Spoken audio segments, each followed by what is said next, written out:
Olá pessoal, tudo bem? Como é que vocês estão? Aqui professor Mário Vitor, nessa aula de geografia que continuaremos a falar sobre o continente africano. Nessa aula de hoje eu trouxe para vocês especificamente, de forma mais específica, as regionalizações do continente africano, né? Então, mais uma vez, quando a gente pensa na África, a gente está pensando em vários países, porque é um continente, né? Então, e por ser vários países dentro de um continente, existe uma enorme diversidade de povos, de culturas, religiões, paisagens, climas, economias, tradições, etc. Então, por isso que é muito importante a gente reconhecer aí as regiões, sub-regiões do continente africano, para melhor a interpretação geográfica possa acontecer, né? Então, desde lá do sétimo ano, vocês já sabem que a regionalização significa dividir um espaço por determinados critérios, né? Onde uma determinada área pode apresentar diferentes características em relação às outras. E esses critérios podem ser divididos de várias formas, como, por exemplo, os aspectos naturais, os aspectos políticos, as características culturais, as características econômicas. Dentro dessa diversidade, existem várias perspectivas de critérios diferentes dentro da geografia. E por que a gente deve regionalizar o continente africano? Olha lá, olha que imagem bacana. Porque a África tem 54 países. Se tem 54 países, a gente precisa aí, de fato, ter uma noção estratégica dessas observações relacionadas às regiões, né? Então, é essencial que a gente tenha essa noção. A organização do espaço, identificar áreas que são diferentes, áreas que são semelhantes, comparar os indicadores. Que tipo de indicadores, professor? Indicadores econômicos, sociais, indicadores demográficos, a compreensão histórica de cada país, de cada região ali, entender os processos históricos desde a sua colonização até a sua independência. Você tem análises econômicas, então a identificação de diferentes formas de produção e relações comerciais. Então você tem aí temos uma necessidade de regionalizar o continente africano, legal? Então, primeira coisa aqui, a gente tem a África do Norte e a chamada África subsaariana. É uma das regionalizações mais utilizadas dentro do continente africano, né? Então, a África do Norte, ela é considerada pelo Egito, pela Líbia, Argélia, Tunísia e o Marrocos. E a África subsaariana correspondem a áreas localizadas ao centro-sul do Saara, do continente, reúne maior parte dos países africanos e apresenta enorme diversidade de povos e paisagens. Então, aqui na África subsaariana, a gente tem grande diversidade étnica, cultural, tem savanas, florestas, desertos, mais de 40 países, diferentes níveis de desenvolvimento. Enfim, então está aqui uma forma de se regionalizar o continente africano, entre a África do Norte e a África subsaariana. Legal? O deserto do Saara como uma referência. O Saara é o maior deserto quente do mundo e um dos elementos naturais mais importantes para compreender a divisão norte subsaariana. Ela estende por grande parte norte do continente, influenciando os climas presentes no continente africano, a vegetação e a ocupação humana. Ao norte do Saara, a gente tem forte influência do mar, a gente tem a presença predominante de populações árabes e berberes, a gente tem um islamismo muito forte como uma religião que é assim, a maioria, majoritária, né? Ao sul do Saara, do deserto do Saara, a gente tem savanas e florestas tropicais, grande diversidade de povos e culturas, áreas de transição e biomas variados. Olha que imagem muito bacana essa do deserto do Saara. Temos outra forma de regionalização, agora pela latitude, a divisão geográfica em si. A gente tem a África Ocidental, Central, Oriental e Austral. Então a posição geográfica aqui é o critério predominante dessas, vamos dizer, 4 sub-regiões. E essa divisão vai facilitar a nossa compreensão geográfica, né? Por economia, política, por população, etc. Então a África Ocidental, que é composta pela Nigéria, Gana, Senegal e Costa do Marfim, demonstra grande concentração populacional e grande influência cultural e econômica.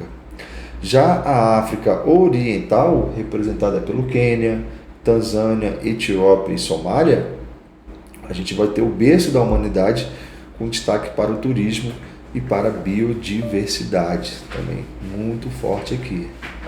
Aqui a gente tem a África Central, a gente tem a República Democrática do Congo, a gente tem Camarões, a gente tem Gabão, e é uma área rica em florestas equatoriais e recursos minerais estratégicos aqui, a África Central. Show de bola?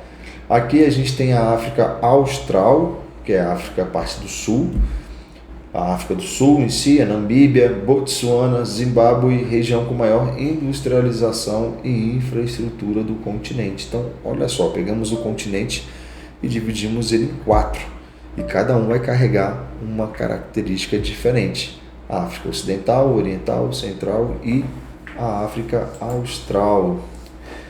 A regionalização, pessoal, ela não é uma verdade única. Então, o mesmo país que pode pertencer simultaneamente a diferentes classificações, dependendo do critério utilizado. Não existe apenas uma maneira correta de regionalizar. O que vai depender é o que a gente quer analisar naquele momento sobre algum país, alguma sub-região. Legal? Então, os países africanos, eles são estados soberanos, onde eles têm uma total autonomia e capacidade de identificação geográfica por vários aspectos. Legal? O critério de regionalização sempre vai depender do objetivo que a gente quer. Então, um geógrafo, um estudante, ele quer estudar o clima, ele vai usar um critério específico. Ele quer estudar a economia, ele vai estudar outro tipo de critério, o critério econômico, e assim por diante. A gente tem dentro dos países, do continente africano, uma riqueza natural enorme e ao mesmo tempo uma desigualdade muito forte, muito latente, que é uma questão muito importante, Então, de um lado, a África concentra vários recursos naturais, minerais preciosos, metais preciosos. É difícil a gente compreender por que tem tanta desigualdade social com baixíssimos indicadores sociais. Então, essa pergunta, essa reflexão vai exigir uma compreensão lá dos fatores históricos, Então, de um lado, a gente tem petróleo, tem gás natural, tem recursos hídricos, diamante, ouro, minerais diferentes. De outro lado, a gente tem a exploração africana. Lembram da partilha da África que a gente falou, a Conferência de Berlim?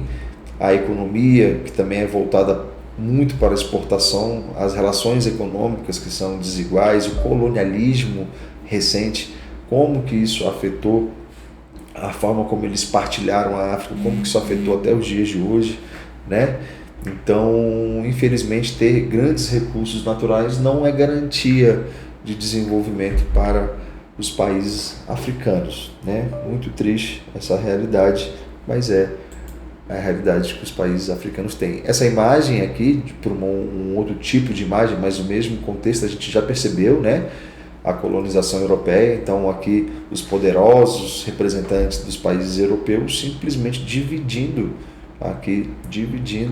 o continente africano do jeito que eles bem quiseram. E aí a gente tem essas fronteiras artificiais, tudo para a exploração dos recursos, fazendo com que os países africanos ficassem com uma dependência econômica enorme. Isso aconteceu durante o século XIX, onde o domínio europeu foi muito forte, esse período conhecido como imperialismo ou neocolonialismo, vinculado à Conferência de Berlim, que foi essa reunião desses países, esses representantes desses países europeus aí. Por que isso? Porque lá na Europa estava tendo a Revolução Industrial, onde as indústrias precisavam de ter matérias-primas onde o continente africano liderava na sua abundância. A gente tem vários desafios enquanto a diversidade de problemas, que o continente africano tem diante da economia global. A economia africana, apesar de ser diversificada, mas ela ainda continua vulnerável em alguns países, em algumas regiões. Mas temos aí alguns destaques, como a agricultura e a exportação, o café, cacau, que é muito produzido e muito exportado. A gente tem a mineração e o petróleo também, que é produzido, extraído. A gente tem a tecnologia e serviços. A gente tem o turismo, né? Praias, desertos, safaris, que são objetos de destino de muitos turistas que gostam desse tipo de passeios. Bom, pessoal, aqui eu trouxe para nós duas perguntinhas bem tranquilas para que a gente possa responder sobre essas partes aí relacionadas à regionalização da África. Então, número 1, sobre a regionalização da África, analise as afirmativas abaixo e assinale a alternativa correta. Eu quero que vocês observem as opções e respondam. Deem pausa no vídeo para que vocês possam fazer isso. Vai lá, pausa o vídeo aí, analisa e responde. Aqui no número 1, então, a gente pode marcar tranquilamente a letra B, né? A regionalização depende do critério utilizado e o mesmo país pode pertencer a diferentes classificações ao mesmo tempo. Aqui no número 2, pessoal, vamos ler esse trecho aqui. A África possui 54 países, uma enorme diversidade de povos, línguas, climas e economias. Apesar de ser rica em recursos naturais como petróleo, diamantes e ouro, muitos países apresentam baixos indicadores sociais. Com base no trecho e no conteúdo estudado, explique por que a riqueza em recursos naturais não garante por si só o desenvolvimento econômico e social de um país africano. Cite ao menos 2 fatores históricos ou econômicos que contribuem para essa situação. Então, deem pausa no vídeo, reflitam, pensem aí e vamos responder. Deem pausa no vídeo, por favor. Olha lá, então, como a gente pode falar desses fatores históricos ou econômicos para justificar isso? Então, quem pensou aí, por exemplo, em colonialismo, a exploração europeia, né, que estruturou as economias dos países europeus, mas acabou que complicou demais a vida dos países africanos. Quem falou da dependência das commodities, lembram das commodities? Os países que exportavam poucos produtos ficam vulneráveis às oscilações dos preços, né, dessas mercadorias, das commodities que eles exploram. A gente tem os conflitos e a instabilidade política interna. À medida com que o continente africano ele foi partilhado, ele foi dividido, isso gerou várias disputas por domínio, várias guerras civis. Isso prejudicou e prejudica até os dias atuais o desenvolvimento da África, né? E aí, sem falar também nas fronteiras artificiais, que foi vamos dizer, uma herança maldita do colonialismo que geravam tensões de ordens étnicas em termos de diferenças de culturas, né? Isso dificultou muito a governança, dificultou muito o papel dos governos para poder desenvolver esses países. Então, tá aí, pessoal, os fatores históricos ou econômicos, legal? Pessoal, espero que tenham entendido, compreendido, que eu tenha ajudado na compreensão mais uma vez aí do continente africano. Fiquem com Deus e certamente estaremos próximos no próximo vídeo. Obrigado, gente. Até a próxima.